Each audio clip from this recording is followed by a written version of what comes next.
Welcome back to La Granja Escondida. As you can see, we got the walls up, and today, hopefully, we will get the roof timbers up, roof 2x6s. Let's see. Got some braces to put on, some small L brackets, really is what they are. But other than that, hopefully, we can just get them up there and be done with it. That way, it can be really nice and solid. In terms of a frame, we don't have to worry about it for too much longer. But yeah, not too much else. Hopefully we will get that part done. Thanks for stopping in.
Alrighty, everyone, we have we have the beginning of a roof.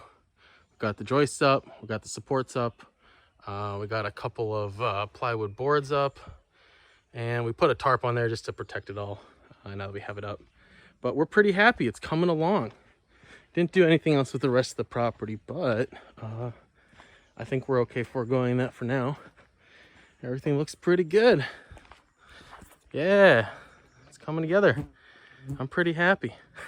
This is great. Well, thanks for stopping out. Thanks for stopping by. And maybe next week we'll have a little bit more developed here. Thanks. We'll see ya.